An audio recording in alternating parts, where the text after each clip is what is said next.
Good afternoon and half a day. The Committee on General Government Operation, Appropriation, and Housing is now called to order. For the record, today is Tuesday, April 19, and the time now is 2:03. Notice for this budget hearing were disseminated via email to all senators and main media broadcasting outlets. First public notice was given on April 11, second was on April 15. Today is April 19. The committee will now hear on Bill 276-36, Committee on Rules, by the request of the I Maga'hågan Guåhan, the Governor of Guam, in accordance with the Organic Act of Guam, an act making appropriation for the operation of the executive branch of the Governor of Guam for fiscal year ending September 30th, 2023, making other appropriations, establishing miscellaneous and administrative provisions relative to the Guam Academy Charter Schools Council. I'd like to acknowledge my colleagues that have joined me. We have the Oversight Chair of the Charter School is Senator Talina Nelson, and Senator Telo Taidiwi is present.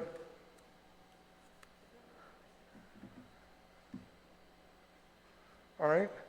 Now, the rules of engagement for this public hearing, those testifying on Bill 276-36 COR relative to Guam Academy Charter School Council are invited to the panel. They are, and I'm just only going to identify the Executive Director, and that's Vanji Cepeda, and she'll introduce everybody else when the appropriate time comes, all right, Ms. Cepeda? Written testimony shall be submitted to the committee. Please provide my legislative staff with your written testimony for photocopying. Testimonies may be read, and lengthy testimony should be summarized to about 5 minutes, but I'll allow you sufficient time for all testimony to be provided by anyone on the panel, all right? Those testifying will be allowed to present oral testimony. Once you're done, please remain in the room for questions or for additional testimony as may be desired by the members of the committee. Question and testimony shall be confined to the substance or nature of the agenda.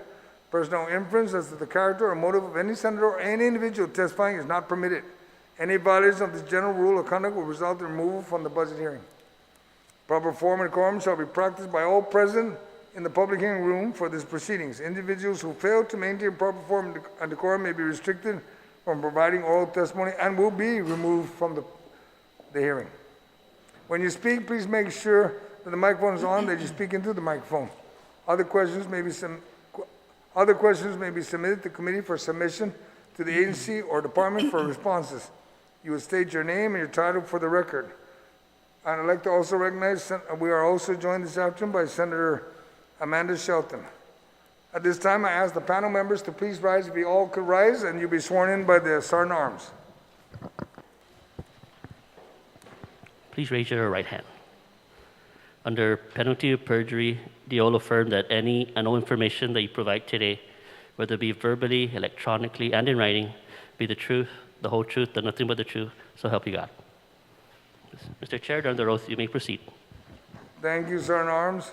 I'll now ask Ms. Vanji Cepeda to please introduce yourself, your role, and then everyone that's on the panel, please.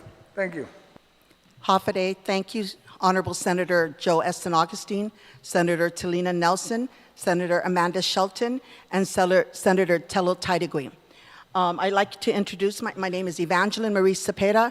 I am the chair for the Charter School Council, Guam Academy Charter School Council. To my left here, I apologize, on my right, is our Madam Vice Chair, Ms. Jennifer Sanchez. And to the far end of my right is Dr. Juan Flores from Career Tech, Dr. Anthony Songa from CIFA. To my right here, we're going to start with DOA, Ms. Grace Edrosa from the Department of Administration, Accounting. Then we have Ms. Helen Nishihara, and we have Ann Santiago from Guåhan Academy. Helen Nishihara is from iLearn, okay? So with that, I'd like to go ahead and proceed. I'd like to say thank you for allowing all of the Charter School Council, as well as the charter schools, allowing us to be present here today. Your continued support for charter school allows students, parents, teachers, and administrators the choice to choose what education for their child.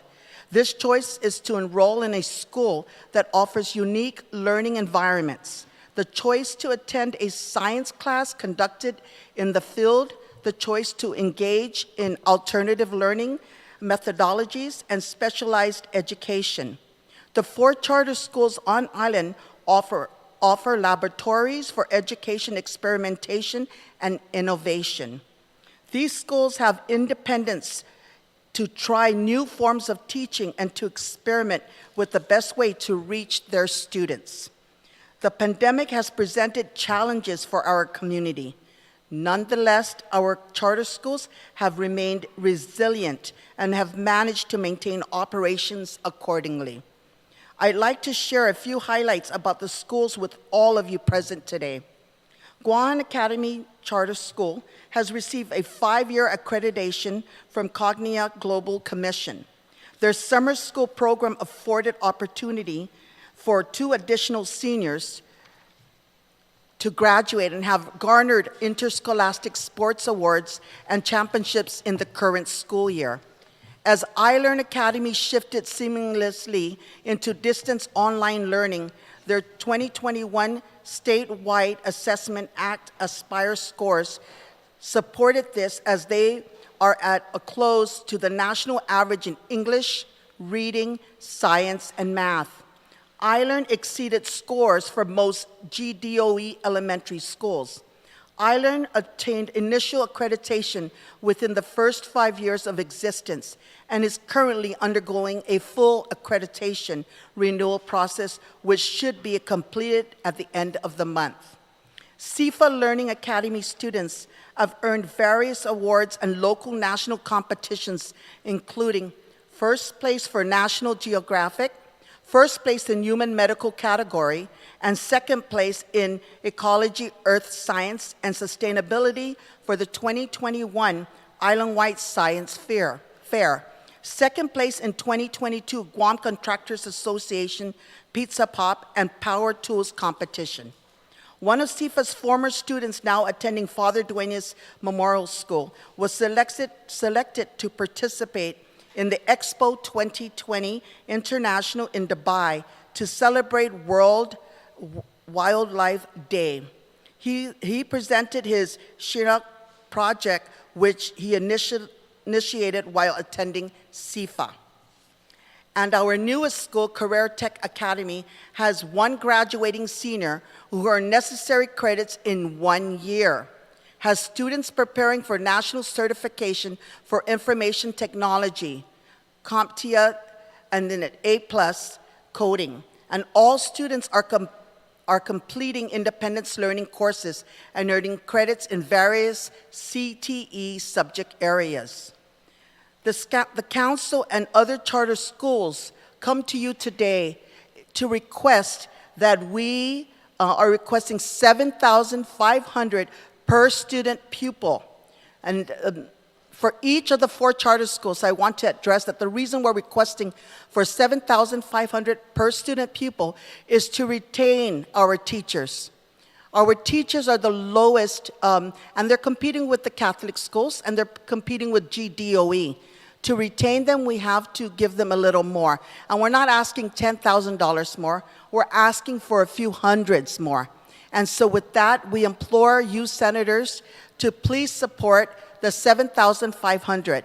Our charter schools remain committed to providing a choice for our island community. We are hopeful that we continue to get your commitment as we navigate through these challenging times to provide our students with specialized learning opportunities. We thank you on behalf of the council and all the 4 charter schools that are here today. Thank you for your time. Thank you, Ms. Speda. Do you have slides that you're going to be presenting, or? Okay, so what we'd like to do, senators, I apologize, is to my right here, we're going to have my Madam Vice Chair, Ms. Jennifer Sanchez. We're going to do slides for the senators so they can see, and then she will go ahead and do that presentation with the slide. Thank you so much. All right, Ms. Sanchez. We'll ask for the slides. There you go. Half a day, everyone. Next slide, please. Our slides just present a very high-level information regarding all 4 charter schools. Vanjie already went through some success stories and highlights for each school. So I'm just going to go over statistics for the schools. For GACSC, as of September 30th, 2021, they started enrollment with 765 students. And as of April 12th of this year, their enrollment is currently at 730 students. They do have a waiting list of 27, and they anticipate 40 kindergarteners, which will keep their enrollment cap at 765. They have one prior year obligation in the amount of $104,000, which I'm going to defer to Ms. Edrosa from DOA if you have any questions after this. And for GACSC, they concentrate on literacy for their charter school. Next slide, please. I Learn Academy Charter School, they started enrollment with 755, but throughout the year averaged 727 students. Please note that their legislative cap during this time was set for 620, although their initial request was for 740. As of April 12, 2022, their current enrollment is at 701, with 81 new students pre-enrolled for August. They are continuing the request with a 740 student enrollment cap. They do not have any outstanding prior year obligations, and iLearn is an elementary K-5 STEM school. They focus on science, technology, engineering, and math. They utilize STEM to teach other core subjects such as reading, writing, and social science. They also include science and island sustainability. Engineering is primarily robotics and programming. However, this design is incorporated in all their content areas. Next slide, please.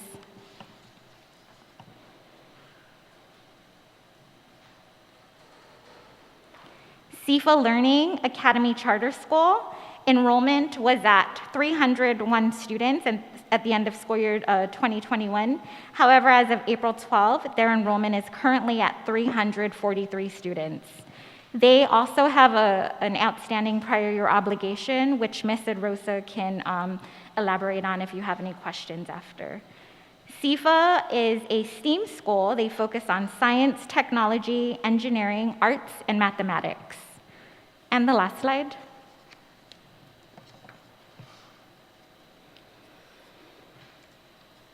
Career Tech Academy, our newest school, has a current enrollment of 67. They don't have any outstanding prior year obligations, and they focus on providing integrated academic career technical education programs, which prepare students for gainful employment, training in private CTE programs, or enrollment in higher education. That's all we have to present. Thank you. All right, thank you. Oversight Chair, Senator Nelson, do you have any questions for the First of all, I'd like to first recognize my other colleagues that have joined us.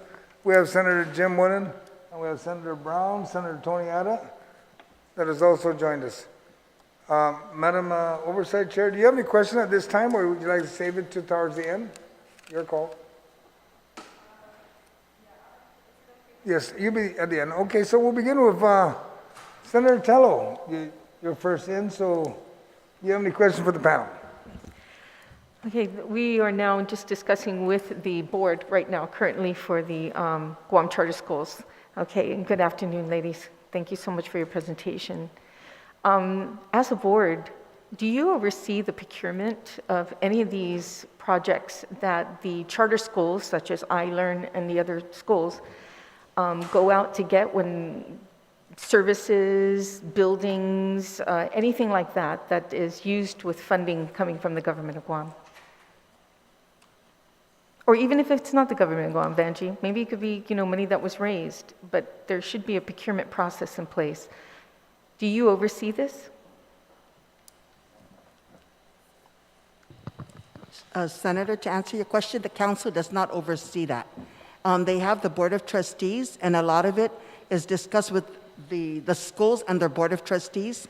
The council just by law is required to, the budget is one of them, and the appropriation. And that's, as far as the council is concerned. The Board of Trustees works directly with the school, with each of the charter schools with regards to that. Okay, Vanjie, according to the rules that govern over charter schools, I have here, let me just pull this out. I had it there for a sec. Sorry about that. It's the duties and responsibilities, basically, it's the Guam Charter Schools, okay? The duties and powers and the requirements of charter schools. And it goes down, A, B, C, then C has like 1 and 2. You go further down in the law, and then it'll say 4, number 4, to secure, appropriate, insurance, and to make contracts and leases, including agreements to procure or purchase services, equipment, and supplies subject to Chapter 5, Title 5, Guam Code Annotated. Then it moves further down.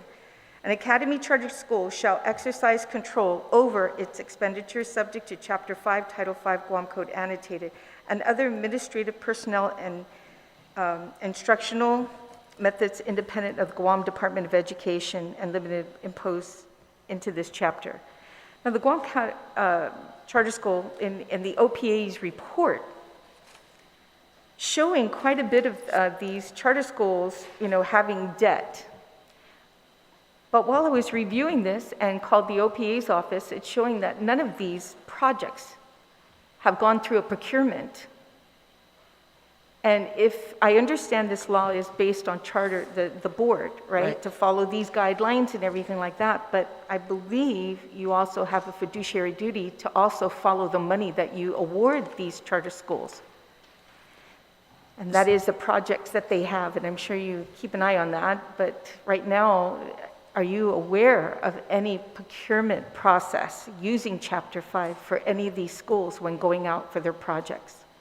To answer your question, Senator, this current council, when we came on board, that was already done. With the existing Guåhan Academy Charter School, they basically had a pending prior year obligation, and that was due to a legal issue and matter.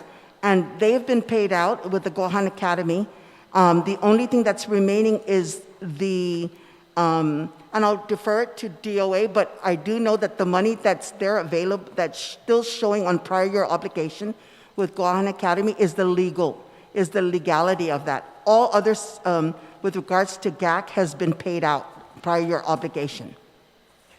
So a lot of this was prior to us coming on board. As far as since we've been on the council, we have whatever appropriation or whatever money is there, and DOA has brought it to our attention. The council does discuss this, and we do work very closely with each of the charter schools with regards to those concerns that you do have. So that means also the procurement process. And as regards to your fiduciary responsibility, we do as the council, we don't take that lightly. Yeah. Because what I'm thinking here, if these charter schools are going out on their own, first not even following procurement laws, just going out and deciding this person is going to service our school, and that service could be like $2 million a year without even other people vying for that. That's quite large. There's a question to that, right? But at the end of the day, what happens if these charter schools are not able to pay? Are they going to come here to this legislature asking to bail them out? It's a huge concern, and I think we can, nip it in the front end first, before anything moves forward on any of these, and then we're stuck, having to help these children out by paying a bill that they didn't go through the right procedures to do so. So it's important. Okay, so no, thank you. I want to say, Senator, that this council, we've spoke this on several different council board meetings in regards to the spending and regards to being really frugal, in the spending, and the concern should be the students that we serve. Okay, and do you oversee, or do you read all the minutes of their meetings from each of the charter schools? Well, bless you. Charter schools as they have their meetings monthly or bi-weekly? I don't read each and every one of them, but for certain concerns, I have requested for certain for certain meetings that the Board of Trustees and they have had, and then I've done that. I've requested for that, but not every meeting that they have. Well, I'm sure if there's anything that has to deal with money, that you'll grab that right, Vange. You'll Noted, thank you. Okay. Also, one other question I have in the financial report of the Guam Academy Charter School for the years ending September 2021-20, issued by the Office of Public Accountability on April 8, 2022, the report stated, and I quote, "As a governmental component unit, GACS must also comply with General Accounting Standard Board's, GASB, right, requirements applicable to component units. GACS has not previously understood that it is a component unit and considered itself to be a nonprofit. As a result of that uncertainty,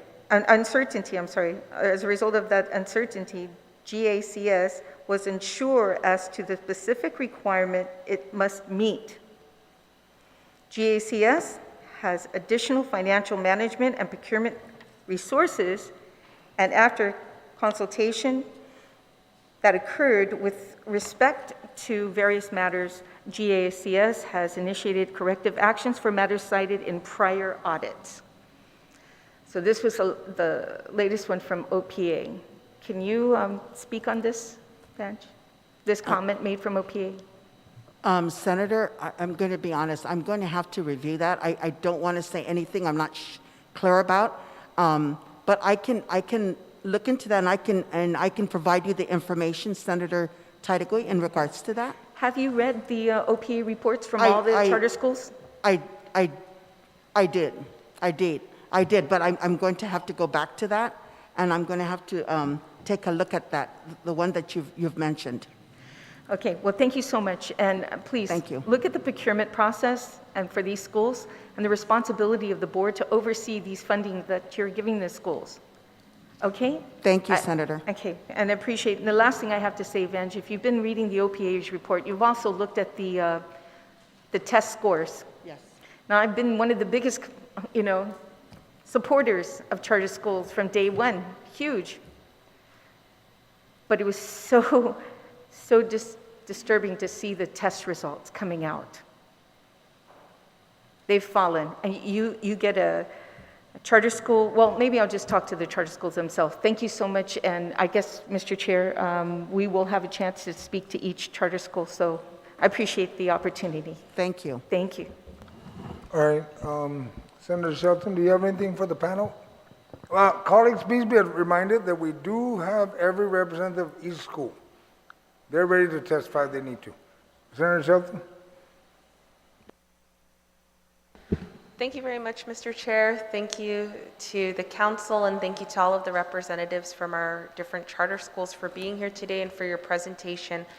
I was hoping that you can expand on the request for an increase for per pupil cost. I know in the presentation it was explained that it's to be more competitive to help with teacher salary, but what else are we looking to provide to our students with this increased per pupil cost?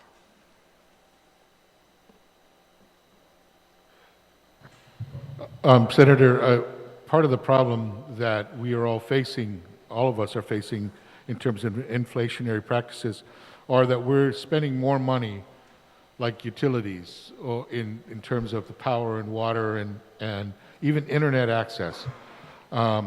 And part of what has to be compromised is spending money on the things we have to pay for versus things that we really need to pay for.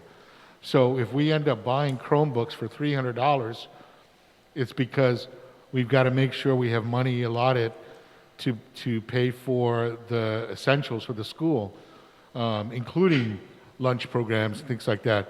And the challenge is not that any of the schools are asking for pie in the sky. Part of what we're trying to do is to provide an equitable education to the students in terms of equipment, in terms of salaries for teachers, and in terms of being able to make sure we pay our bills. I think I probably joined the other charter schools in two principles of budgeting. One is You only pay for what you only spend what you get, and you only get what you're allowed to spend on. And if we do that, the $7,500 is great. I would say that most schools would even say is inadequate for all the things that we want to do. But it starts to make the gap between what we need and what's really critical for what it takes to educate the kids. Okay, thank you. And if we can go through each school and talk about the enrollment and what we're expecting for the next school year. How has enrollment been over the last few months? What are the issues that you're facing?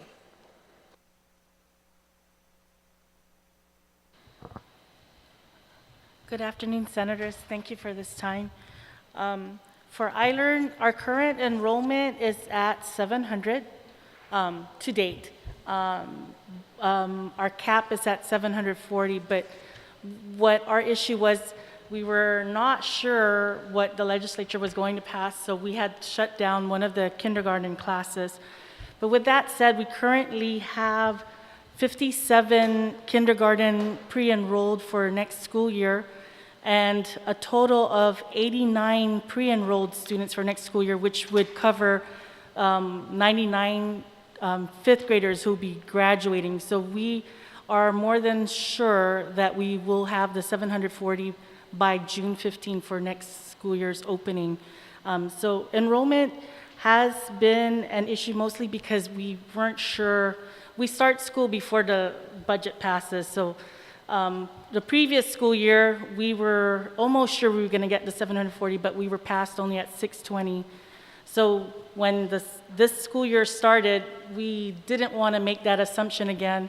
So we kind of edged to make a safer bet, knowing that before the fiscal year ends, if the legislature passed the 740, which they did, that we would be able to meet that by the end of the fiscal year. And so enrollment is not an issue for us. We did lose a lot of kids this school year, but I think Guam as a whole lost a lot of students in every single school. But the bulk of our kids are coming in from kindergarten, and we're anticipating opening a 120 kindergarten students in August. Okay, thank you. I hope that answered the Yes, question. no, it did. Thank you very Okay, much. thanks.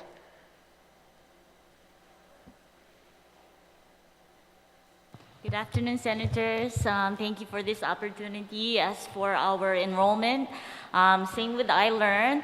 Right now we have can you state your name and your school for the yes. record? Ann Santiago, and I represent Guåhan Academy Charter School. So currently we have 730 enrollees, and we started at 765.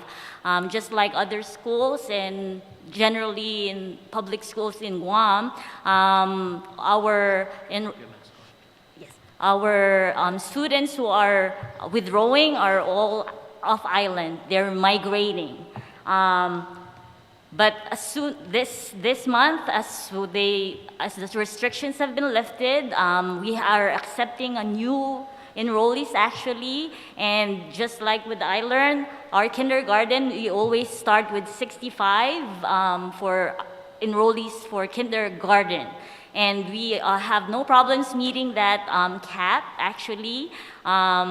Even the ones who withdrew like few months ago are now coming back, actually. So they're coming back from off-island, so we have no issues maintaining that enrollment cap for 765 for Guåhan Academy Charter School. Okay, thank you very much. Sifa?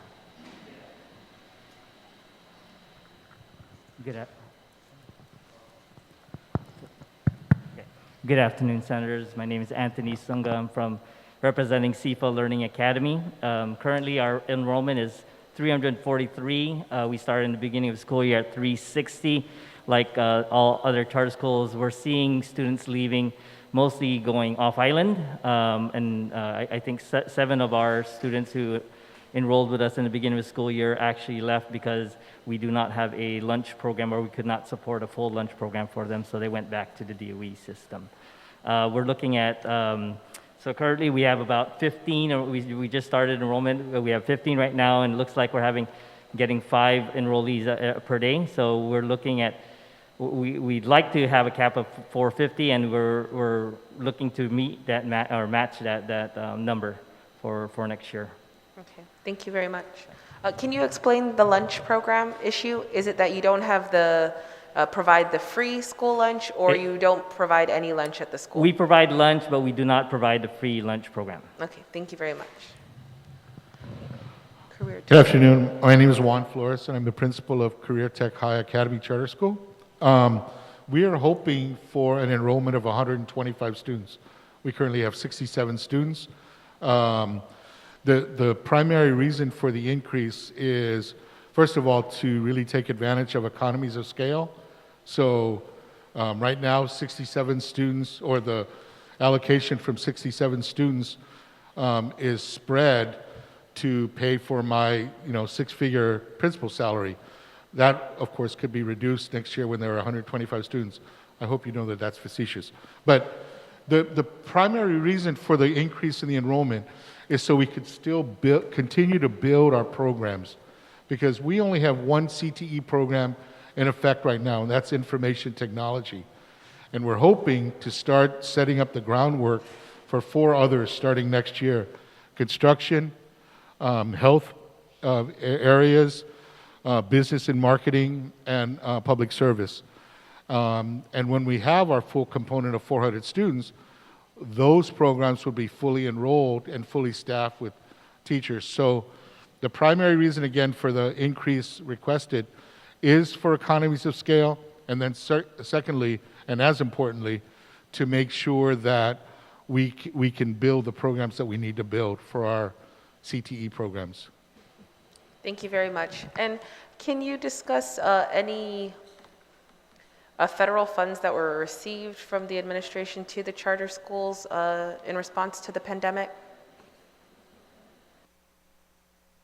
So for Guåhan Academy Charter School, we were able to secure or utilize ESF1, about $700,000 from ESF1. We were approved for $2 million for ESF2, and for ARP, $4 million for ARP. And we have, we are 87% already for ESF2, acquiring all the items, and it's already converted to PO. And it really helped a lot during the 2 years, because we were able to put in, we didn't have to spend local funds for the maintenance and the equipment that we needed for our students, especially during the time of distance learning, where we were dependent on electronic equipment. Thank you. For iLearn, we received a similar amount as Guam because of the enrollment cap. So we've pretty much spent for ESF1 and ESF2. We're nearing the conclusion of that and hitting the ARP. The bulk of our purchases were items that help us maneuver through pandemic that public health kind of put on us, such as being able to social distance. So we had to do the plexiglass and things that we don't normally use for our own budget. But we were able to update our equipment, so that kind of helped us a lot. We were able to purchase other items such as disinfectants, sanitary sprays, hand wipes. Those are the things that we spent the money on. Deep cleaning the classrooms on a regular basis, getting those services.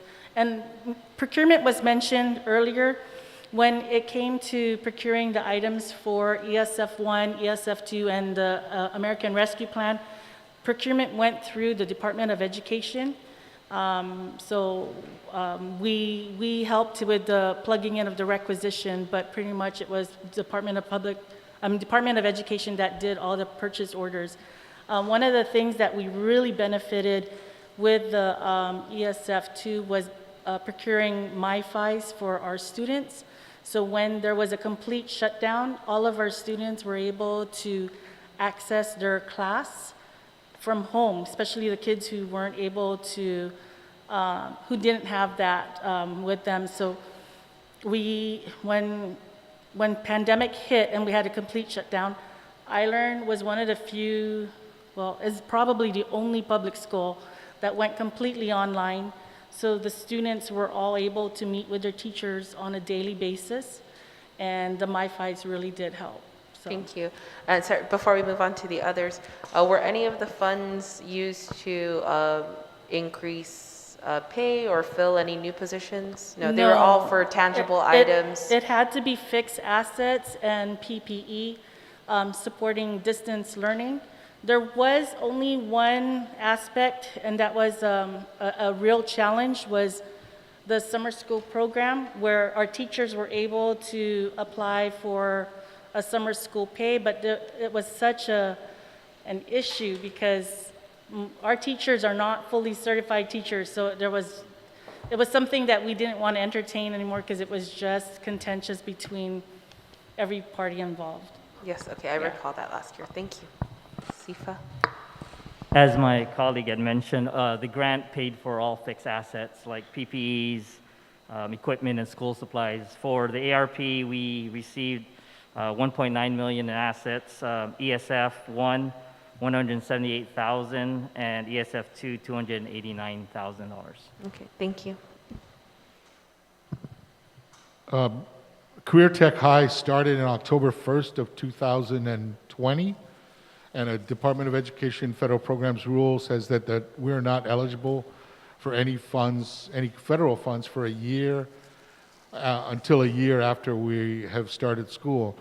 Most of those commitments for ESF and ARP were made before our first year anniversary, so we received nothing. Okay, thank you very much. All right, thank you very much, Mr. Chair, for the opportunity, and to the panel again for being here today. Thank you, Senator Shelton. Senator Tony, you have any questions? Thank you, Mr. Chair. Perhaps just a couple. With Guåhan Academy Charter School, I believe you have a prior obligation of $104,000. What is that on?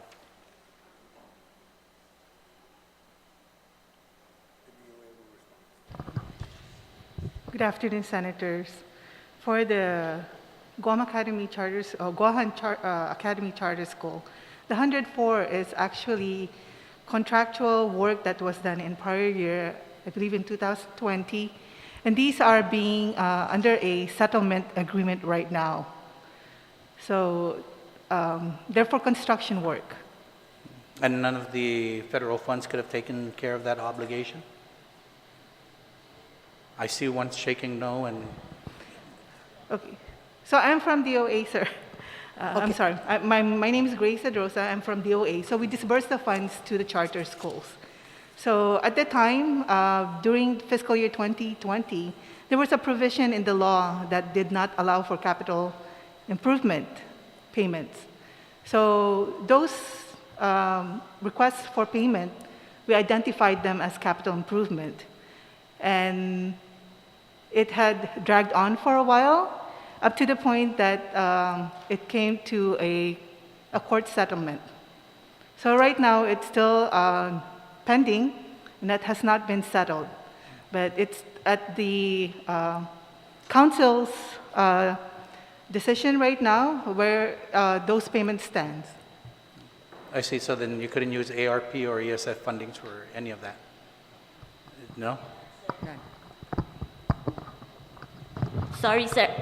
Yes, we cannot use federal funding for that because specifically the three fundings, ESF 1, 2, and ARP, are set for basically helping out public schools for the cause of COVID-19. So basically for equipment and supplies, for PPEs, and then also for distance learning. And we are not able to use that for prior year obligations, sir. Okay. On CIFA, it says they do have prior year obligations, but there are no set amounts here? What is the prior year obligation? The prior year obligation right now we have is 183,000, I believe. And what is that? That is the cost of, so under CFO, where we run under a contract with the leaser, the landlord, and they provide the facilities, the maintenance, and equipment of the school. And so it's just to pay prior obligations for that particular year. I see. In regards to the grant, so we also got grant money, federal grant money.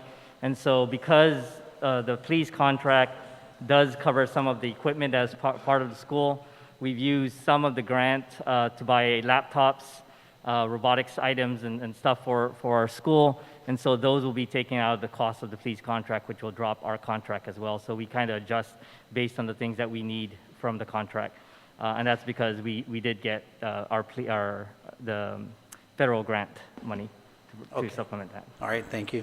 So I know my colleague had asked this question about, has any funds been used to hire, any ARP funds be used to hire any individuals? So this budget in front of us today does not represent any carryover whatsoever from individuals that have been employed using ARP funds and now transferring onto this budget? None? No. That's all 4 charter schools, right? Yeah? Okay. Yeah, I just want to make sure, because when we first started with the budget process last year and talking about ARP, that, agencies, departments, and, were assuring us that none of it will be used for employment, because realistically, you won't be able to carry that on into the next budget because we just don't know what it represents. Okay. Mr. Chair, that's the only questions I have so far. Thank you. All right, thank you. Senator Brown, Senator Brown, do you have any questions? And you'll be followed by Senator Moylan. Mr. Chair, is this still focused just on the Oversight Board versus the individual schools? Just want to clarify your line of questioning at this point. Oh, okay. Any of the panel, they're all available.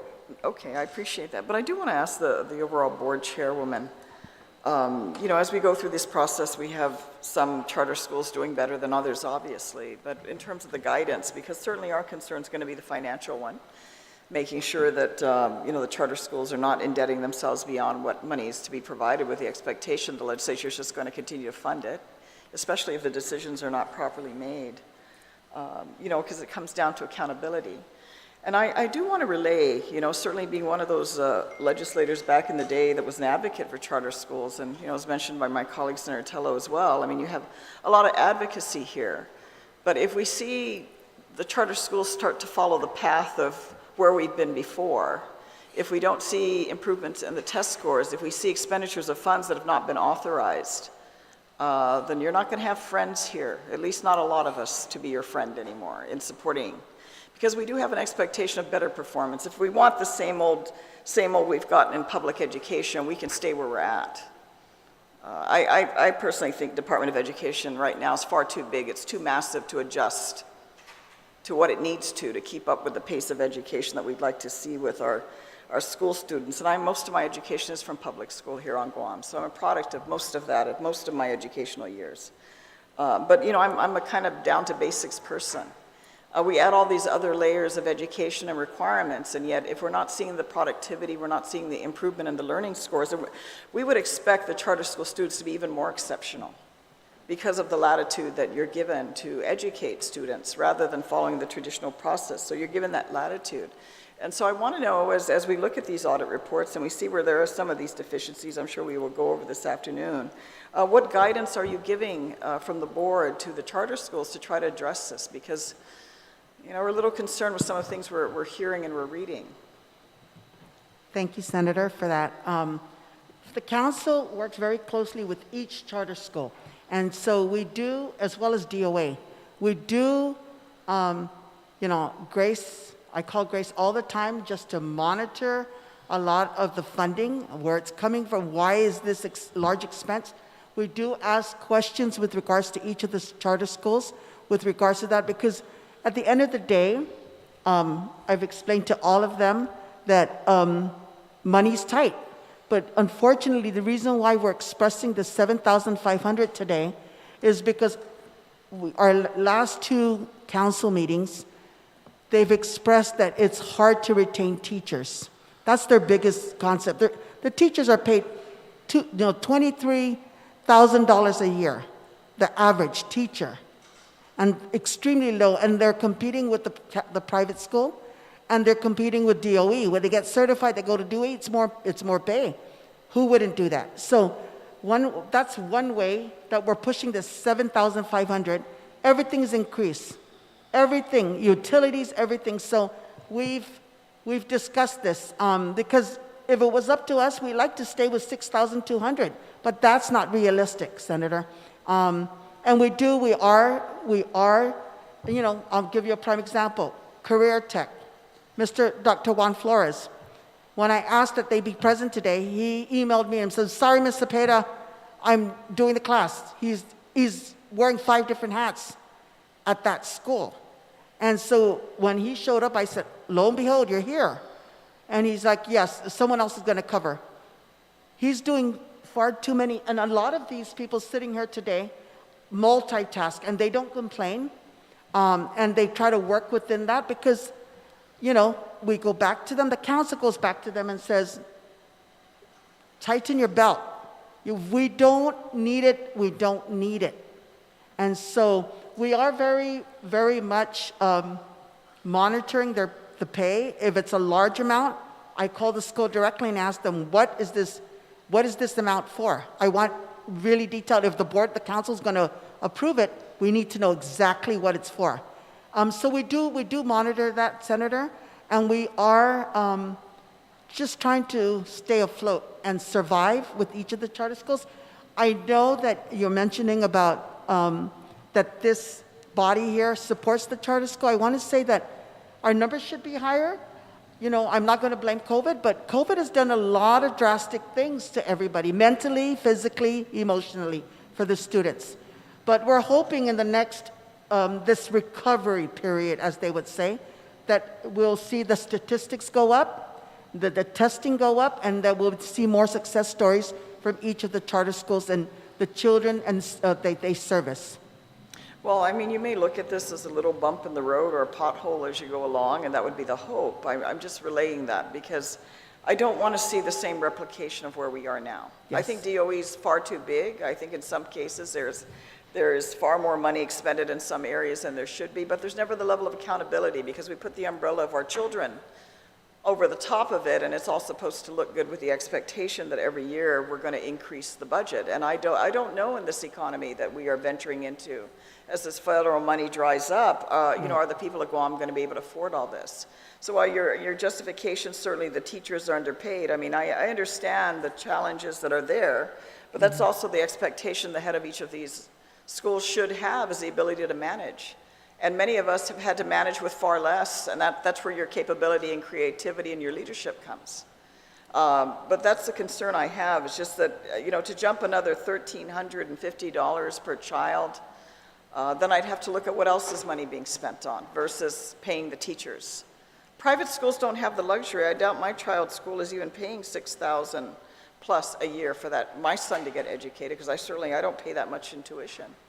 Senator, not every private school on Guam has extraordinary amounts of money, unless maybe one or two in particular you might be going to. Then maybe your parents are spending $10,000, $11,000, $12,000 a year out of their pockets directly to have their child educated in those schools. But when I see a lot of effort being put in other private schools that have far less resource, and they are not getting paid the salary of DOE teachers, and yet the quality of the education, for me as a parent, I'm very impressed with it.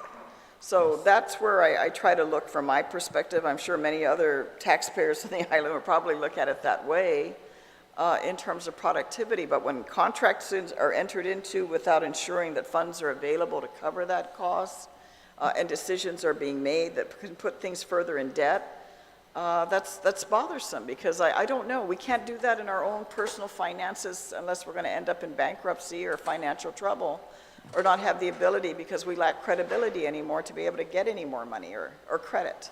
So I just want to get that issue cleared, because I'm concerned if that's how we're managing. And if you start replicating too much of the existing educational system, I can very easily see, with the change of a few words in legislation, we just phase charter schools out because it's no better than where we were before.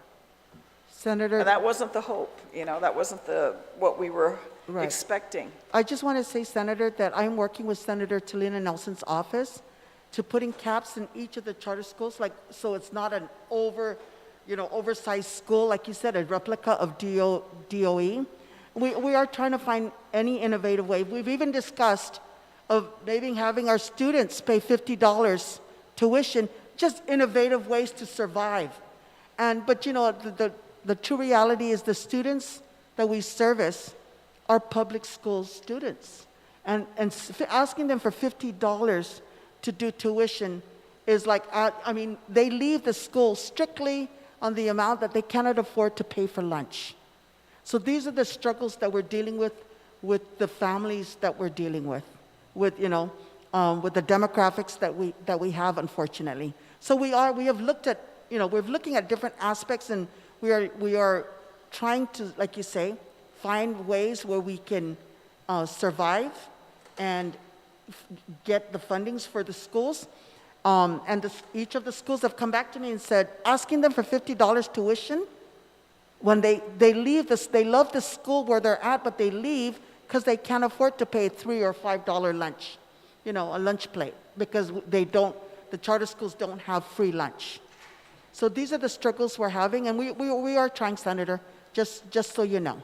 No, and I we're not being understand. complacent. I'm not questioning your effort with regards to trying. I'm just relaying the concern. The closer you come to replicating the Department of Education, you probably are not going to get a resounding audience up here of, maybe I can only speak for myself, but odds are fairly good when the public scrutiny comes down on us, that the public's going to expect there's got to be something creative, to borrow Joseph at his words, innovative and creative, different and better, that we're going to expect something more of the charter schools than we would of the Department of Education, because the hope is, how can we redesign and restructure education so that we get a better end product?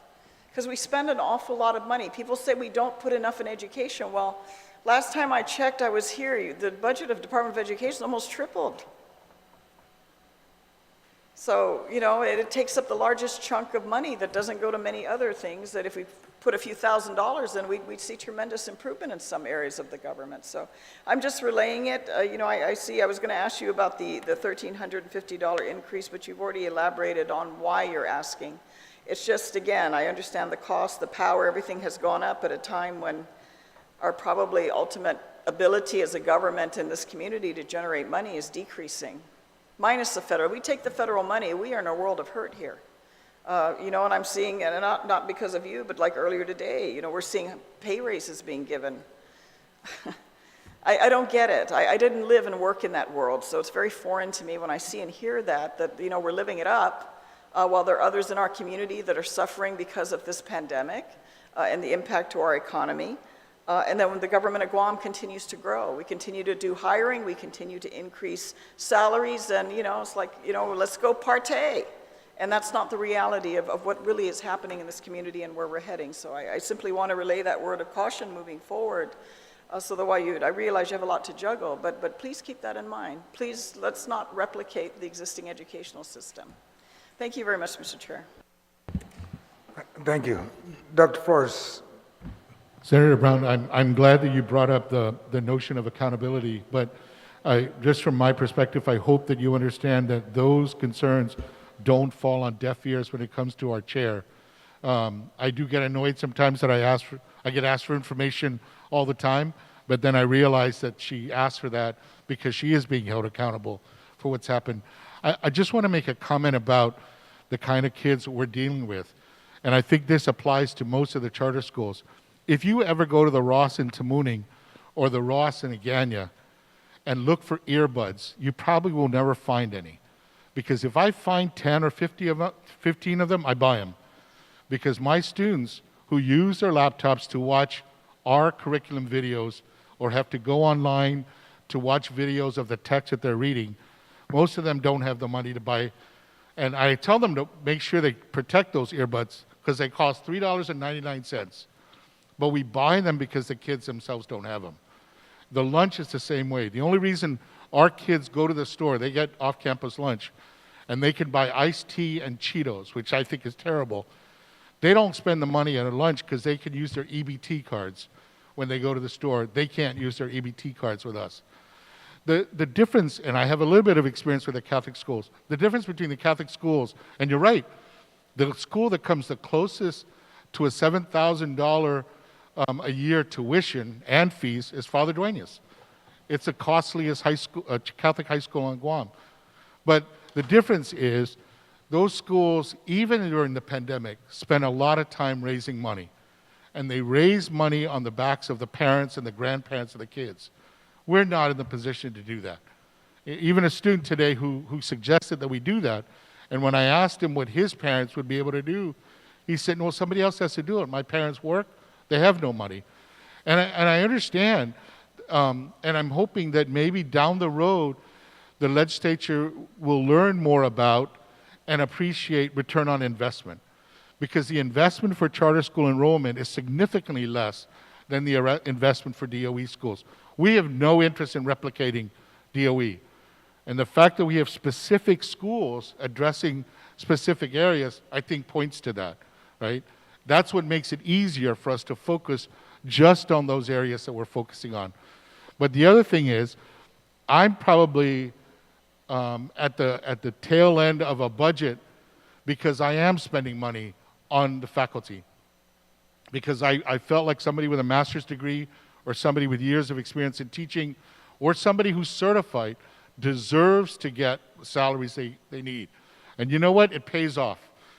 Because when Christmas vacation comes around and we need to have a meeting, they're the ones suggesting it. You know, that we had a vacation last week. The teachers came in on Wednesday to test our internet access on the system. I'm not saying that these people are saints. I'm saying that they're committed to the school. I don't think it's just because they're getting paid well, but it doesn't hurt that and we pay for their health insurance so that that's a burden they don't have to worry about. But I will go back to what I first said. I don't think the idea of accountability should ever be lost. I don't think we should stop repeating that. Madam Chair has even listened to me suggest that at a certain point we ought to get together and figure out how do we pool our activities so it costs less for each of us. We're doing that right now with iLearn.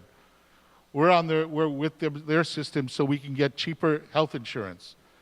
And I feel like once we get that set up, some of the issues like that set up, we can benefit and spend more of that money on equipment. We spend more money on innovative ideas. We spend more money on professional development for our teachers, which is limited now except for what most of the schools get through the consolidated grant at DOE. But I think if we could be open to do our own things in the future and turn to the community and say, your return on investment has been great, and this is what we want to show you. I think that's what we're committed to. You brought up a question, and I'm going to ask, what is the percentage of parent involvement with your students on average? At my school, we haven't, the main form of parental involvement is of having parents respond to us when we communicate with them. That's pretty high. But we're not getting any more parents coming for parent-teacher conferences, although we do ours very differently, and it's a great investment on the time and effort of the parents if they come for conferences. But I think the challenge is we have many parents who are not in the position, I'm not going to say that they don't care. I think they care. I think they care a great deal. But one example of a challenge for the parents, if our kids miss the bus, kid who lives up near Anderson Air Force Base, that kid misses the bus, the parents are already at work. They can't leave work to come and take their kid to school. It's pretty tough on them. They're not in the position to put any more effort than they can. Now, I have to admit that sometimes I don't like the way the parents talk to their kids if they don't do their homework, but that's their investment, to try to get their individual child to perform in school. Well, I think we have to agree that parental involvement, I know, and you've certainly been in education many years, it's necessary. And I'm a little concerned because we expect the government to be the parent in many cases. And if you're telling me that, you know, children are coming to school, they don't even have money to buy lunch.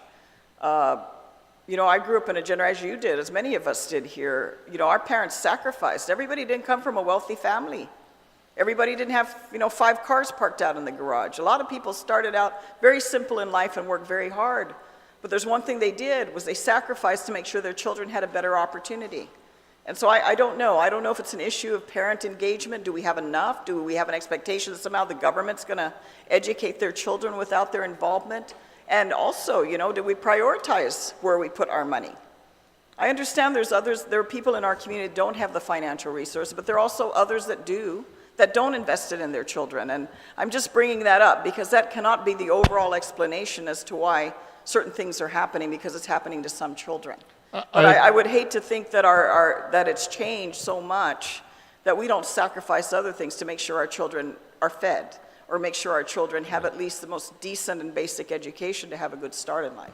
All right. I would hope we've not migrated away from that expectation. Let's, Dr. Flores, we're going to end it there. Senator Moylan, do you have any question for the panel? Thank you, Mr. Chairman. Thank you to the panel.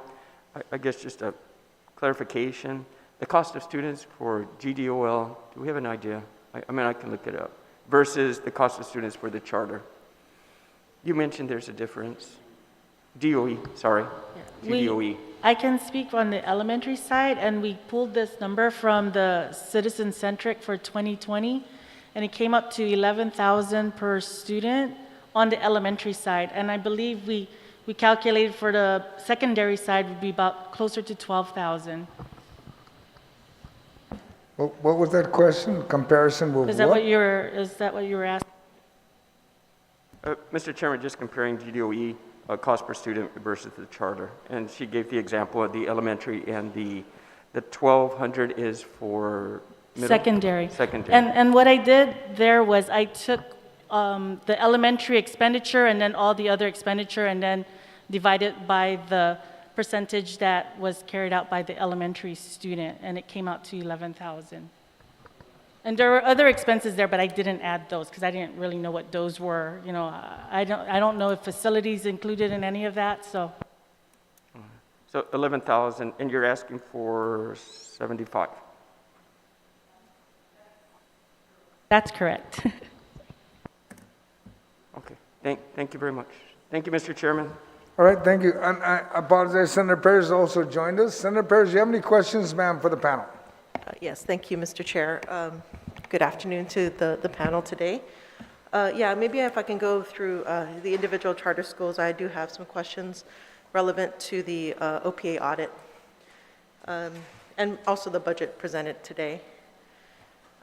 So for CFA, this question, so I'm looking at the budget proposed, and I see there's a pretty significant increase in benefits compared to last year, almost doubling. But what's listed as far as FTEs, it's basically an addition of 5 people. Can you explain why such an increase?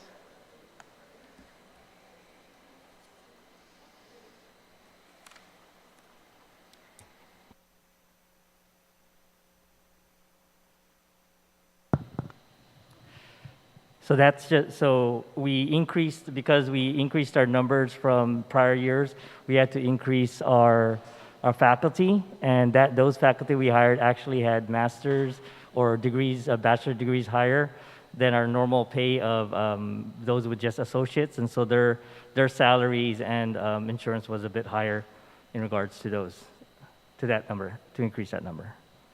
Yeah, because last year the salary was at 1.1 million, about 1 million, and then this year the salary is at at least the governor's request is at roughly 1.4 million, yet the benefits it seemed to be increasing disproportionately with only 5 additional people.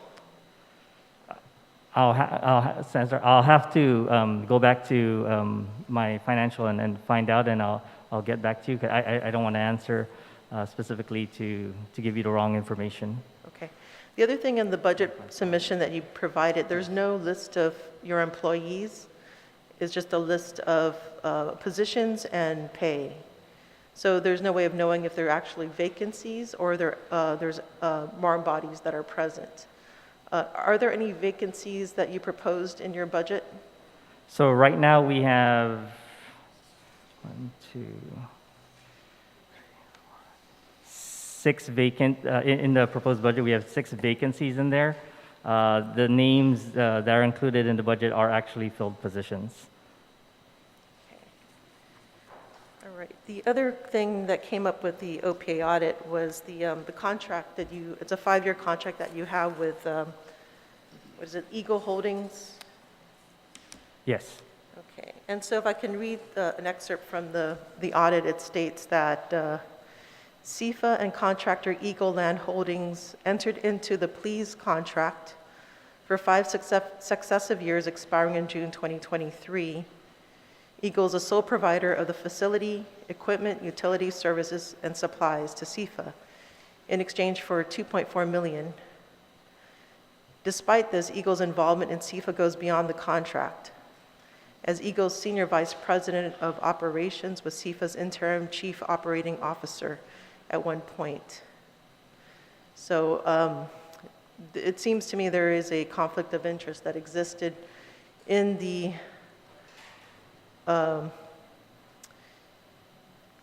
in this contract, where one person is benefiting.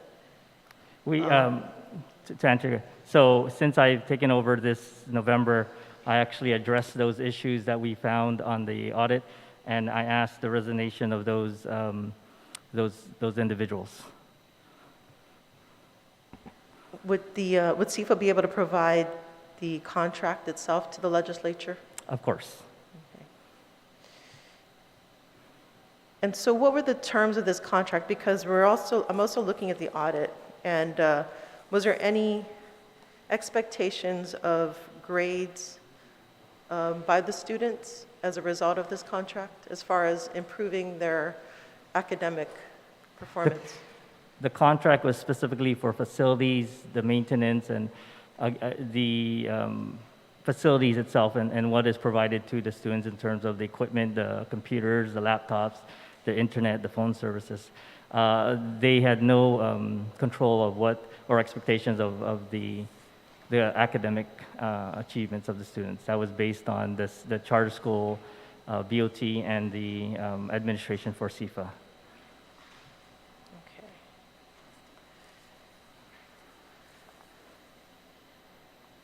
All right. So there is in your itemized budget, there is a professional development, and it's at the cost of $30,000. Can you explain what you expect from the training, this particular training?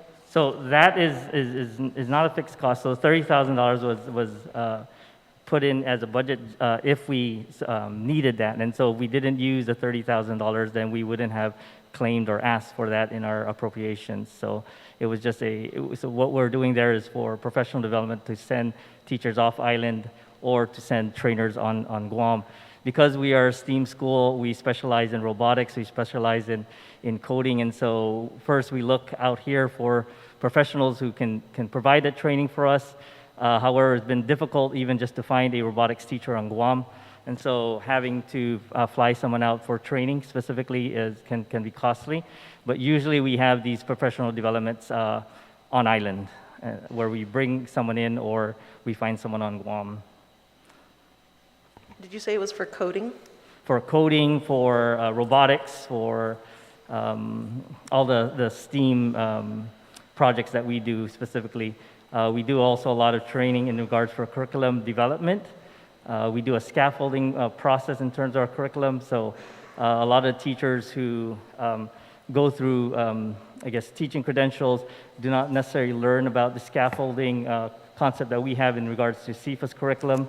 NGSS is also a very specialized topic, and so we do have specialized, training like any of our other charter schools as well, where we have to bring these trainers in or fly someone out.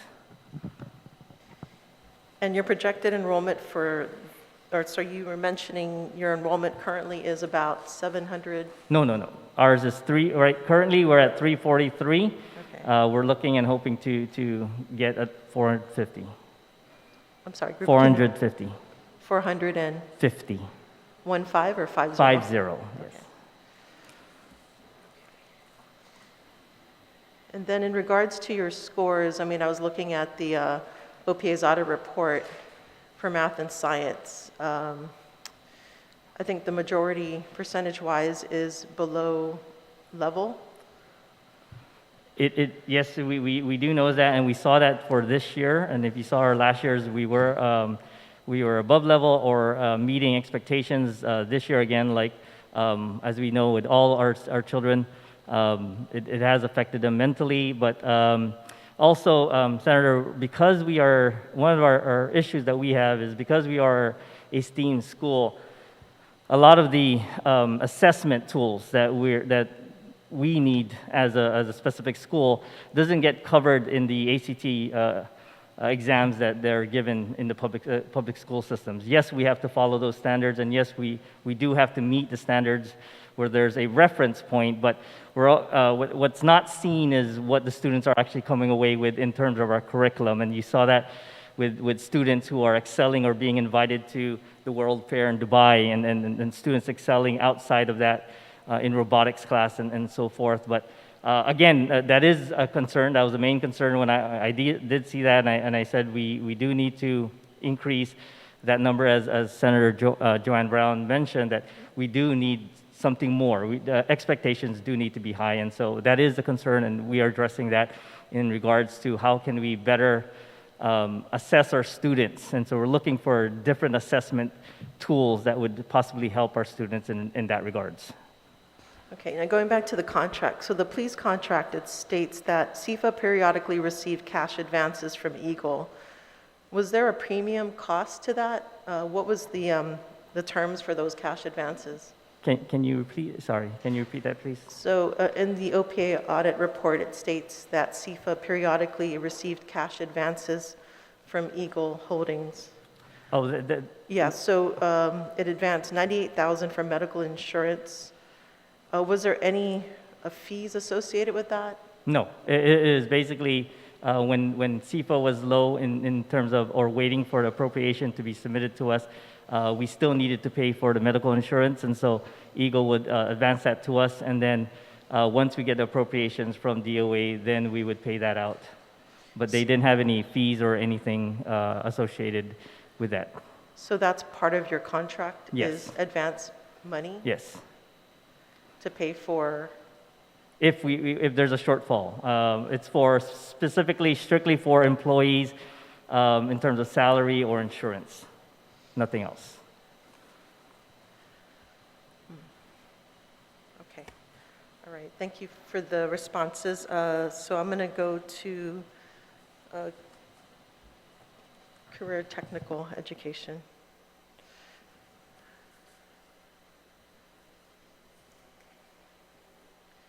So what is your goal? So I'm looking through your budget proposal too as well, and it looks like some of the items you've listed are for computers. And just wondering, did you receive any funding from ARP funds to purchase any kind of technology, including computers? We did not, Senator, because we didn't meet the one-year requirement of being in operation before we could get any federal funding. Okay. And then in your budget proposal, you have here lease office space rental as 0, but when you look at the later pages, there is a mention of lease. Can you explain why that is that way when you submitted it? Yeah, Senator, I think that what happened was when I filled in the Budget Digest documents, the lease, the facilities lease went under contractual. I guess I looked at that summary page and took the leased office space item literally. And I know that for most government agencies, that means places where people actually have offices. We're not going to spend money just on offices, but the facilities lease in the digest refers to the amount that we're spending on our building. Okay. And how much are you spending, if you can remind the body? We're projecting 140,000. We're now spending 108,000 a year, and we're hoping to get an additional 1,800 square feet, at least 1,800 square feet next year, which would increase our lease. Okay. And how many employees do you have? Currently, we have 5. And your goal is to hire more next year? How many more? We are. One of the challenges that we're finding, I'll just explain one thing. We have 4 teaching blocks a day, 8 blocks in 2 days. We have 2 teachers right now who have no free blocks. They're teaching every block. And another teacher and she helps with some of the student issues and financial stuff. She and I each have 6 blocks in those 2 days. The reason for that is we made a conscious decision to reduce the number of students in classes where the students' skills were significantly lower than we expected, and those were in math and language arts. So we're teaching students arithmetic. We're teaching students basic reading, basic composition, and those are very small classes. And for some students, they're actually being taught in small classes, so the student-faculty ratio there is very low. So we're asking for 3 more full-time teachers to address that issue. I would actually like to get a couple more periods a day free so I could answer the council chair's phone calls in a more timely basis.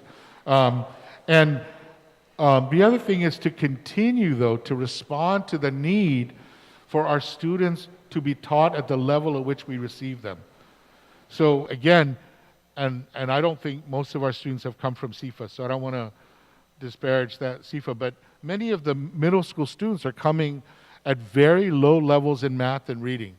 And I have a very strong philosophy of the buck has to stop somewhere. We're not just going to fail them, we're going to teach them. And that's what's happening now, and it's a struggle. The other increase in FTEs have to do with the part-time teachers who are going to start teaching the career technical education courses, like possibly the core curriculum for construction, a health sciences course. Those have to be taught by certified people, and so we have to pay them even if they're only going to be working at a part-time basis.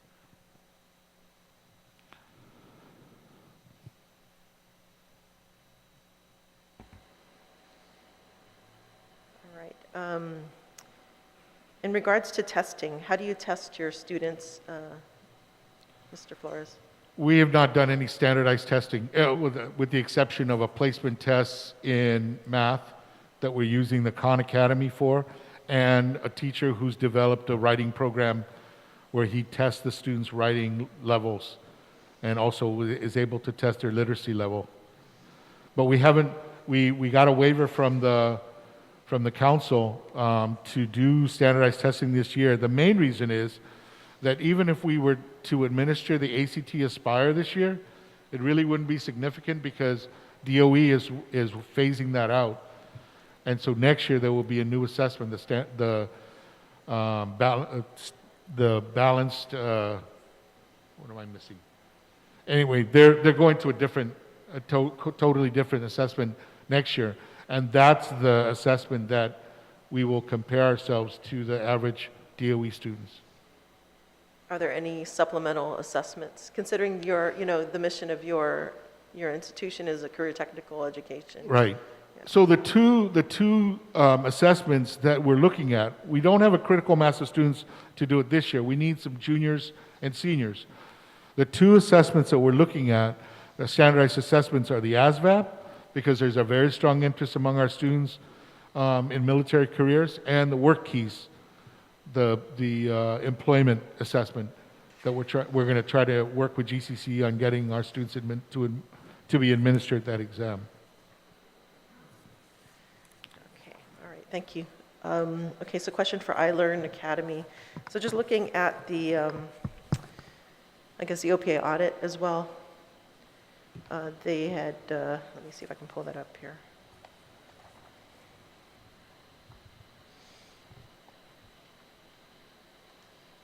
So there was an increase in contractual services, and it took up 46% of total expenses. It increased from last year by $645,000. Can you explain why the increase? That has to do with the number of classrooms that were actually used in the facility compared to the previous year. So we went from 620, so we went from, I think it was 30 classrooms to 35 classrooms to accommodate from 620 to 740. And although the students were, some of the students were online, those classrooms are actually utilized by the online teacher. So it went from 30 classrooms to 35 classrooms. So we only paid rent for the classrooms we did use, not the classrooms. Even though the facility could accommodate more, we weren't charged for the classrooms we weren't using. Okay. So you said from 30 to how many classes? 35 classrooms. For a cost of $645,000 more? For 5 more classrooms? It also included the amount, with the contractual, it also included the increase of the power and the water. That wasn't separated in the entire cost, so I don't know the actual breakdown. The number of footprint of the students in the classrooms and the teachers, of course, it impacted the amount cost of power. We also had additional digital devices that actually increased the cost of power as well. Okay. Every classroom through the ESF2, we were able to purchase electronic whiteboards. So when you say, okay, so it included power, water, yeah, it was square a lump footage. sum. Everything was clumped in together. Internet services, the power, the water, the copier machines, all of that was clumped in together, and it was based on student enrollment impact. Okay, so and it's like the number of classrooms we used. So you're talking about bundling? Say that one more It was a time? bundled It was all bundled purchase. together. So the more students that were there, the more impact we did on the facility, and so that's what we were charged for. Did you look for other quotes to see if there was a better deal out there?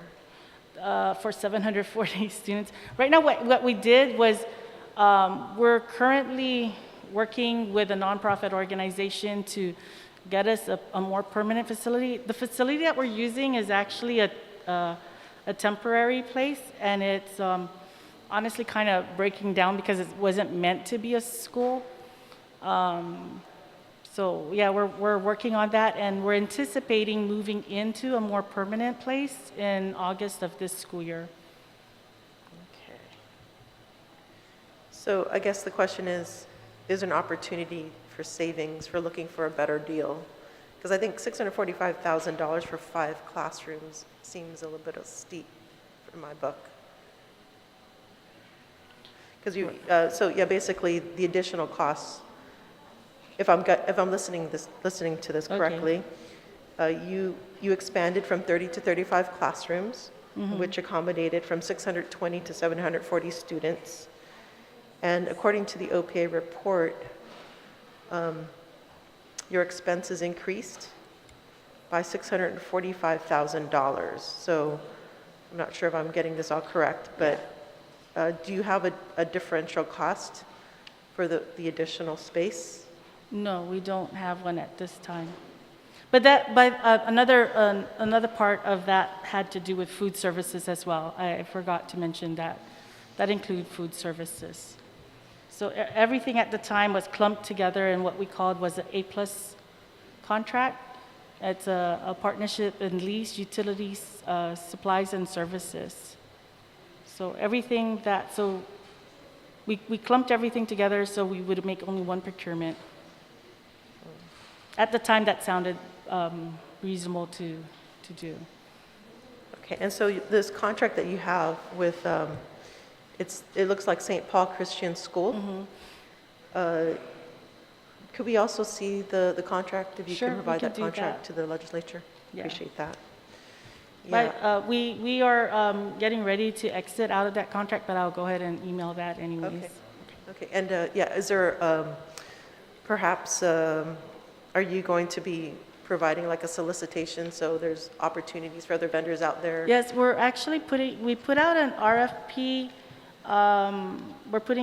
We're not an RFP, an IFB for food service, because we want a little bit more flexibility, because when we clump everything together, when we first started, it made a lot of sense as we're trying to, as a young school at the time, we were trying to maneuver through the whole procurement issues, and we're trying to run a school, we're wearing so many hats, but now we've gotten a little bit more mature in some of the things that we do, and we found that if we break apart and IFB all of the different services and try and negotiate each one at a lower term, that will give us a little bit more flexibility in our expenses. Okay. As opposed to if we were stuck down. But that was a 5-year contract, so we kind of hung in there, and then now that we're a little bit more adept in how we manage things, we'd like to break it apart and try and maneuver a little bit more independently from one vendor. All right. Do you have any more questions, Senator Paris? Yeah, I was just about to thank the panel. Thank you for your responses. All right, thank you. And I know I have one senator that didn't know we opened it up to the panel, and she has Yeah, very. a few questions. Senator Tello, please. We want to wrap this up. Thank you. Well, thank you. A lot of my questions actually was asked by Senator Paris. You know, we were reading both the OPA reports. So this is just real quick to all that are sitting here, starting with you, Dr. Flores. Is there a cap on the amount of students that you can house at your school? Right now, we're at the cap, but there are rooms in the building that when renovated before the summer, will accommodate the increase in the number of students we're going to have next year. But I'm going to be open with you and tell you that we're actively looking for another facility that can help us with our increase in enrollment, because according to our charter school petition, we're looking at a possible enrollment of 400 students in 5 years. Okay. So how about this question, capacity versus, what is your capacity of your school right now? What is the capacity student-wise? I think about 80 students. 80? Okay. And for next, Sifa, what is the capacity of your school? Our capacity is about 500. We have 343 right now. 500, you said, is the capacity? That's the capacity, yes. Right And how now. many students do you have We right have now? 343. Okay. For the next school then, Guam, Our capacity is 770 students or 780 students, but right now we have 730. So we have room for, definitely for 765 students. Okay. And then for iLearn? If we're looking at how many students can fit, it would be about 800, but we're only asking for 740 because that's a manageable number. So we don't want to overcrowd, yeah. No, your capacity right now for your facility can handle up to 8? The facility can handle up to 800. Okay, and how many do you have, how many students? We're only asking for 740.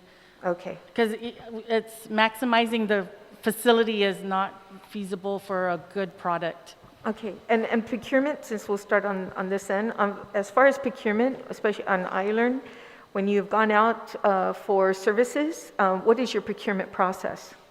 We go for the quote. Actually, we have to, every time we Do you follow Chapter 5, in other words? Yes, we have to, and Grace won't give us the money if we don't. So it has to pass her litmus test to get verified, and then she draws down the money for us. So.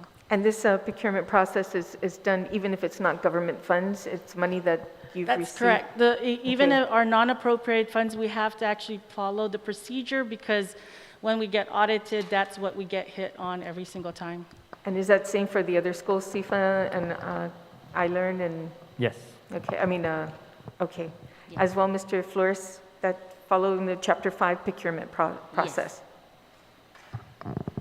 Okay, and the last question I have is, have you received any refunds to your school other than government funds, and how much for the last year?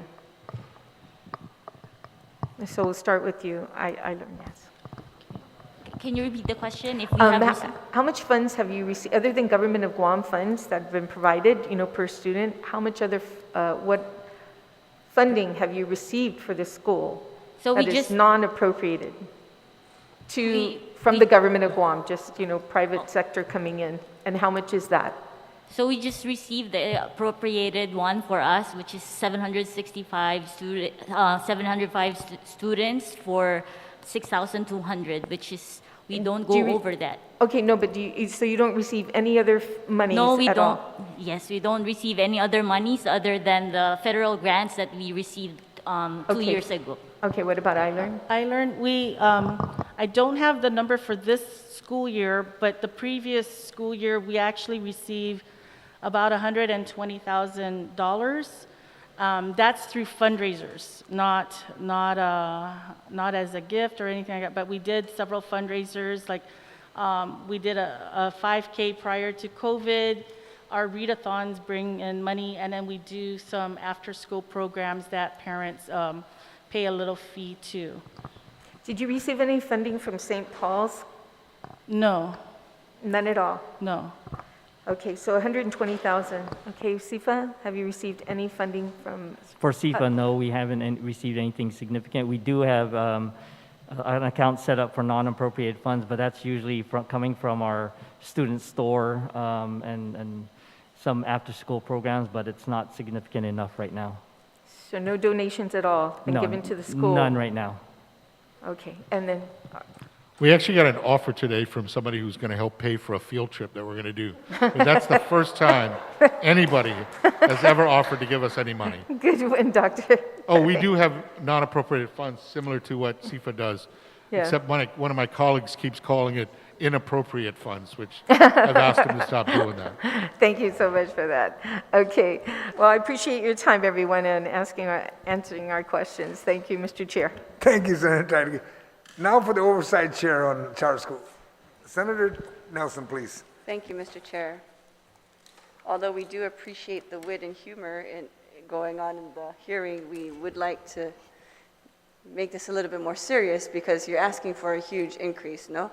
And so I'm just going to go down the line and ask, because one of the primary purposes for the increase of $1,300 per pupil is for teachers' pay.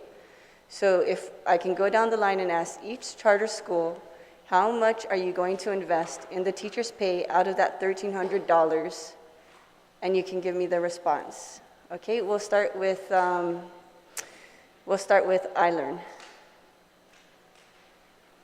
And we can just work our way down.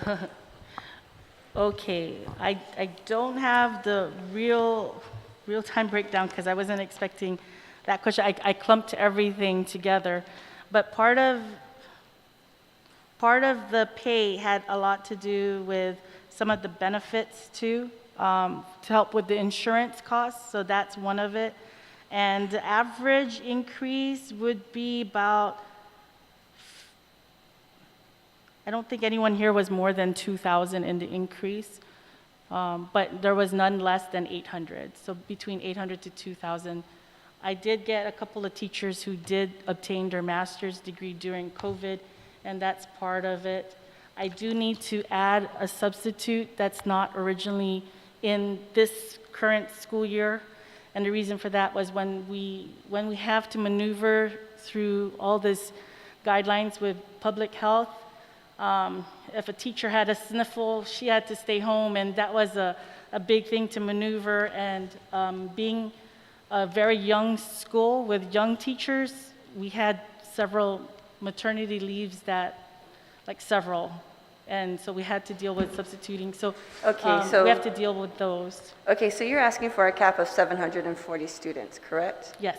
Okay, so that gives you, with the $1,300 difference, almost $1 million to work with. And with that $1 million, how many teachers do you have? I have a total of 35 teachers. 35 teachers. So you're only going to increase their pay per teacher around $800 to $2,000 depending on degree level. Is that correct? That's correct. And okay, and the master's level teachers, how many do you have? I have a total of, I have a total of 5 master's degree holder. Okay, so we're anticipating that they're going to receive a $2,000 raise? It would be pretty much that. So out of the $1 million, that's $10,000, and out of the rest, the 35 to, you're going to increase their pay by only $800? No, between At the 800 minimum? to 2,000, yeah. That's the lowest that would be the increase. Okay, we would like more accurate numbers. Okay. Because if we're I gonna- also have 2 principals who have not, are actually at a teacher pay, so I need to increase theirs is a Sure. larger increase, about Okay. $67,000. So even if I gave 35 teachers a $1,550 increase, which is close to your $2,000 amount, that still gives you $54,250. So out of the $1 million, you're only going to spend roughly $10,000 plus $54,250. That's $64,000 out of the close to $1 million that you'll be receiving. Mhm. I don't think that's equitable to the teacher. What are you going to do with the rest of the $900,000? Oh, I also wanted to increase their contribution to their health insurance. And Okay. And what is the cost of that? let me see, from the previous amount, sorry, no, hold on. The previous amount was 120,000 and it went to, wait, I don't know if I have that one right now. Okay, so the previous amount was 120K. But I do know that one of the discussions, not necessarily just with the teacher increase, it was the food services, and that was one of our biggest thing for us. Okay, and what is the food service cost again? The food service, we estimated an increase of 435,000. Prior to this budget request, we did not add food services into ours. It was clumped into the A+ contract, Right. which is now no longer part of it. Right, and also at our pre-budget meeting, you did not lump in the food services contract in the $7,500 request. It was, without the food contract, my original request was for the 7,000. Okay. Yeah, and then when we added the food services, that's when it jumped. Okay. So that's $370,000. So you still would have a huge wiggle room. Mr. Chair, I would like to see accurate formulas and numbers to really see if it's equitable for this reason and purpose for the 7,500 increase is really the primary purpose is to grant equity to the teacher, correct? Yes. Because we know that they're deserving of it, and we don't want you to lose your teachers. Sure. And so I think that just by this general calculation, you still have about $300,000 left. If you add in your insurance costs, your food service, which was at $370,000 that you didn't include with the $7,000 initial request. So now we gave you $500 extra.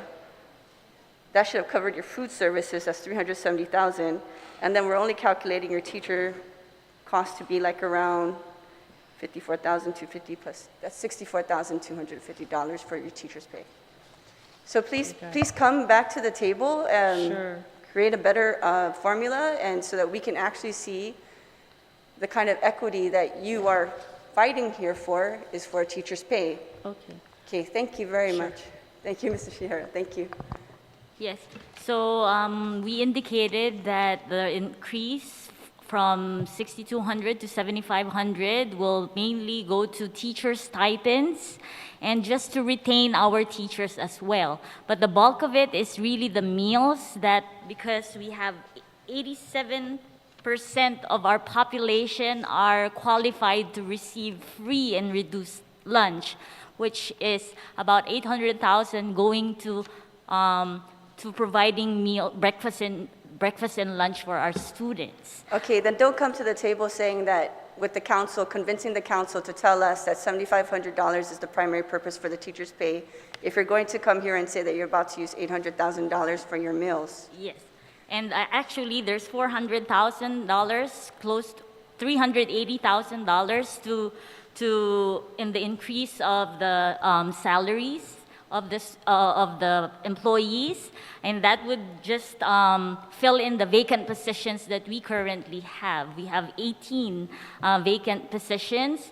We can manage before, just like we have staff who's wearing double hats just to get us afloat, and with the increase of around $400,000 on the salaries, that's where the extra that we're actually You're representing asking for. GACSC, correct? Are you Yes, representing ma'am. GACSC? Yes, ma'am. Okay, you don't pay any rent, do you? No, we don't. Okay, so I don't understand how the equity between iLearn and GACSC is so far off when you don't even pay rent. Okay, Ms. Cepeda, can you please reconcile these numbers? Thank you very much, Madam Chair. SIFA? Hi, so with the extra 1,300, if given the 7,500, majority of it, I would say, I know I mentioned in our meeting prior, I would say about 80 to 85% of that will go into our salaries. Okay. One, we do need 2 school aides, substitute teacher, accounting clerk, administrative assistant, and these are recommended, some of it was recommended by the OPA.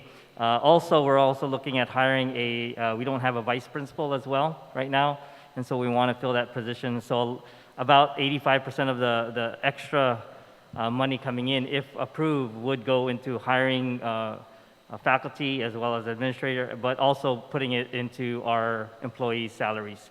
Okay. The health insurance does increase about 5 to 10% every year, and so we take that into calculation as well.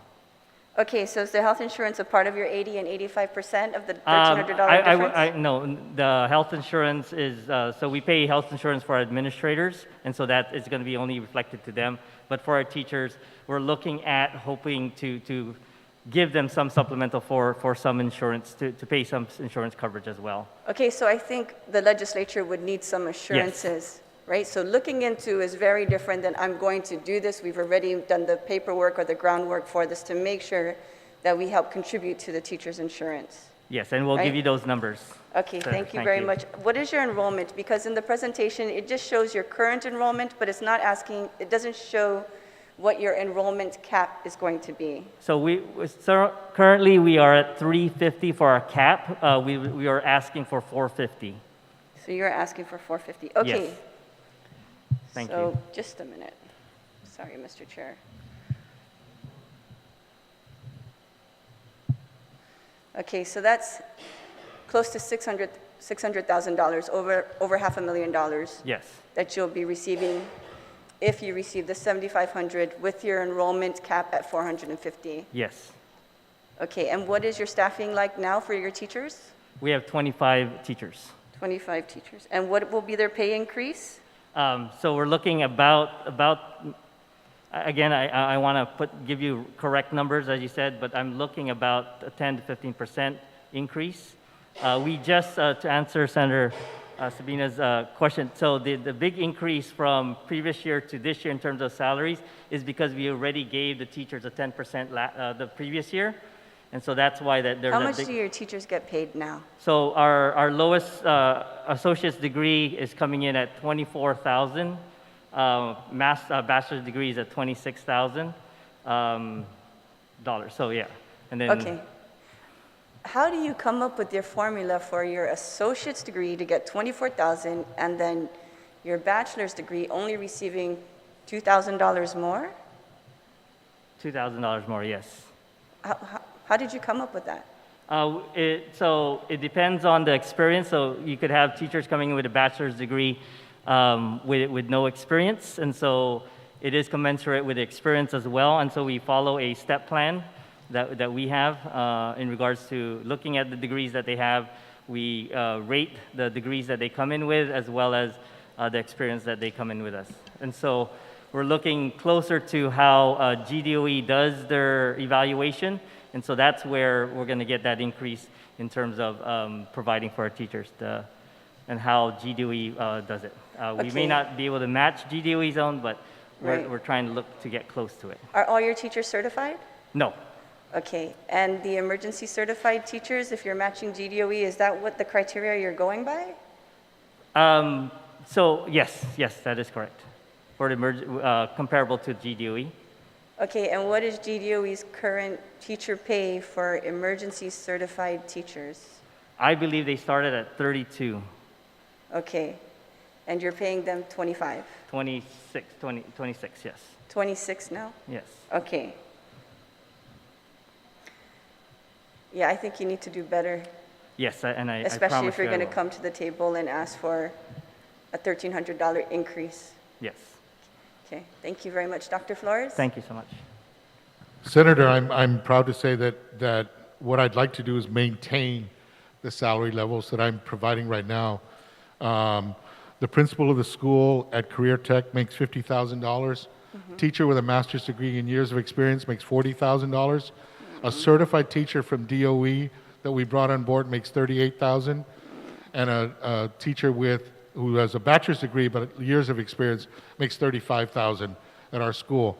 Next year, the increase in the faculty amounts to $109,000. I'm hoping to get somebody, and I already have somebody in mind, who has a master's degree working on a PhD, who has years of experience. So I'm trying to get him at $45,000. Two teachers who will probably be similar to what CIFA is doing, getting emergency certified level teachers. We're going to try to pay them $32,000 each. We pay 100% of their health insurance this year. And I've made a commitment to the ones who are hired this year that will stay at that. If we can't do that next year, then we'll try to have some prorated amount. But it's the benefit that I think reduces anxiety among teachers, especially those with families. Okay, I appreciate that. Thank you very much. That's good to hear that you're looking out for their health insurance costs as well, 100% of it. So thank you very much, Dr. Flores. Madam Chair, what I would ask is that we get concrete numbers on how each charter school is going to allocate the appropriation, because we have one school that doesn't pay any rent but is having a difficult time increasing their teachers' pay while the other school is able to do so. And it seems like the lunch program or the meal program has become very difficult for the schools to sustain. And so we need to work together. We need to work together so that we can see what we can do to leverage the federal resources to include the charter schools in the free meal program like GDOE. And so this is something that our office is advocating for. We want to work with you to get it done. We're willing to do the work for you. We just need the information to get it done and to see it done, okay? All right, thank you very much. And I'd like to thank all of you for the outstanding work you do for our children. You know, we have a lot of success stories coming from your school, and we are grateful. Right, you know, it's budget. We have to make sure the money is properly accounted for. We need to make sure that the resources are available to you, and we want to make sure that the reason is there and it's justified. And so really, I appreciate your hard work, the time that you spent on the children, and especially within your school. So thank you very much, and great job on your successes. Thank you. Thank you, Senator Nelson. The committee will conclude the budget hearing. The committee will continue to receive testimony. Please address your written testimony to the Committee on General Government Operation, Appropriation, Housing, and submit it via email to Senator Joe S. @gmail.com or to my office located at Rand Care Building, 2nd floor, Suite 3, 761 Marine Corps Drive, Tamuning, Guam. Zeus Masi for your attendance. I look forward to your report, Ms. Vanjie. And participating in today's hearing, and for those at home, thank you for watching. The budget hearing on Bill 276-36 relative to the Guam Academy Charter School is now adjourned. It is 3:51. Please be safe and have a safe remaining day. Bye.